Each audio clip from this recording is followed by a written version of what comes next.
So hello everybody, welcome back to another Minecraft video. Today's video I'll be showing you how to set up a timer in data packs or with command blocks that can count seconds and then reset, or can count up minutes. Originally this was supposed to have two parts to it. Making a data pack, and then putting the command into the data pack, but that was getting a little long, so I just decided to make it making the timer. So you can download my template data pack in the description below, but it won't have how to make a data pack in it anymore. But it will include links to the program that I'm using to make my data pack, Visual Studio Code, along with 2 extensions, and a template data pack. So yeah, you can download those in the description below, but let's just jump right into it. So, to set up our basic timer, we want to make a new command. Scoreboard, objectives, add, timer, dummy, and here's our first command. And if you are doing this with command blocks, enter this as a console command, so /scoreboard add timer. Now, if we're doing a data pack, let's label it hashtag set up for timer. And then, yeah, so here it's creating a scoreboard for named timer, and yeah. So now we need to make the timer.mc function. We need that to run every second.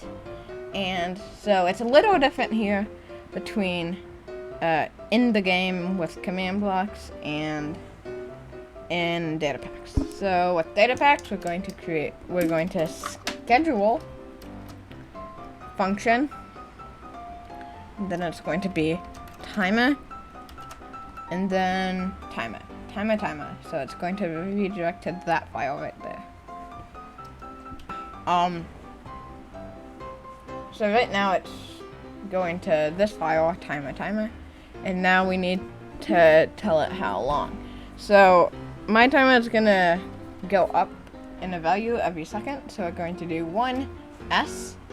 If you want to do ticks, add a t. And if we go to timer.mc function, we're going to want to create a command scoreboard players set, and then let's name it timer. Well, actually we want to add, not set, timer 1. So right now when it gets loaded up, this scoreboard gets added. This runs 1 second after it gets loaded up, and then this adds 1 to the time. Alright, so now that we've labeled it, make function repeat, or you don't have to label it, but I recommend, if you're doing more than this, I recommend you do it. And even if you're just using the timer, I still recommend you do it. But labeling these commands is always a good thing. So to make it repeat, we're going to schedule function timer 1 second. So here, so when it loads up, it runs 1 second after the game loads up. then it increases by 1, and then schedules it for 1 second. So now it's repeating. So let's make it stop. So hashtag stop. So now execute if score timer matches, and then here you put whatever number you want it to stop at. So if I want to do 1 minute, then we should make it stop at 60. But you can set that to whatever number you want. So then we're going to run, and then here we're going to want to do scoreboard players set timer 0. So if the timer has 60 seconds on it, then we set it to 0. Now, I haven't really talked about what to do with this if you use command blocks. So, here we have our clock, right? At the end here, you want to place another command block, set it to chain and always active. Then in this one, you're going to want to run this command, scoreboard players add timer 1. And then in the chain command block, execute if score timer matches. Whenever you want it to stop, run scoreboard players set timer 0. Now, if you want to use this in, let's say, a command to kill all players if it's at 60, so this is kind of off topic a bit, but so to use this to kill all players, we would do execute if score timer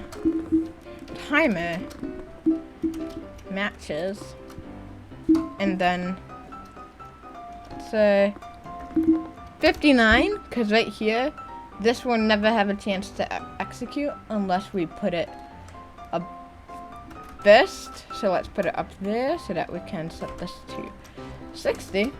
Then run kill at A. So this here is an example of how you would use this. Now that we have all this done, let's see if this works in the game. So let's save all. Then let's open Minecraft /reload. So that reset, or that sets the resource back up again. You can leave and rejoin if you want, but reload exists. And then scoreboard, objectives, set display, sidebar, timer. So now here, you can see that that is going up every 1 second. And if we wait here until it reaches 60, should reset to 0. And it reached 60 and reset to 0. So now we have a second clock, but I recommend not using this if you're going to show this to the player. I recommend that you use at least something like a minute system. But what I just showed you is great for internal timers. So let's say summoning a mob every 20 seconds. You can just adjust that to your needs. But now I think I should show you how to make it tally up minutes and seconds. So now we're back into code editor, and we want it so that when 60 seconds reaches, or when seconds reaches 60, it resets to 0, and minute goes up by 1. So we're going to want to rename this to add seconds, and here we're going to want to copy this, paste that. If the score for seconds matches 60, if the score for second matches 60, then set min, set. Right, so right now, if it's 60, second goes to 0, and if we change this 0 to a 1, and rename this set to add, now, when it reaches 60, timer should add 1, and this is all the changes you need to make. Let's see if it works. Save all. Go into the game. Reload. Scoreboard objectives. Let's show it there. We still have time, so that's just from testing. So if we player remove time from timer, reset, not remove timer, then that is gone. That was just from earlier. Now if we wait for a second to go to 60, let's see if minute appears with 1. Right, so this does not work because this needs to be on top, because it's resetting the seconds to 0 before the minute has a chance to see that the second is 60. So if we remove that from there, add that to there, save all, and now if we test it, and you can, so it increased by 1, so had to scrap earlier footage, but if it takes over to 60, you can see that it adds 1 to the minute, but the minute will be on the bottom until the score gets, from seconds, gets high enough, because in Minecraft the higher scored thing always goes first, and if it's a tie, it's between which one was added first. So there's not really, to my knowledge, a way to change that, to make the minute go on top. But I think that that's about it for today's video. Again, the pack.embassy meta and the load.json files are in the description. If you want to add the minutes to command blocks, you can just put in the command block to seconds and add another chain command block, always active, with that in it. But I do recommend using datapacks, as it is a file outside of the game, so it's easier to copy it over to something else, somewhere else. Plus it'll leg out your game list to have less redstone. But yeah, I think that's about it for today's Minecraft video. Yeah, don't forget to subscribe, and goodbye.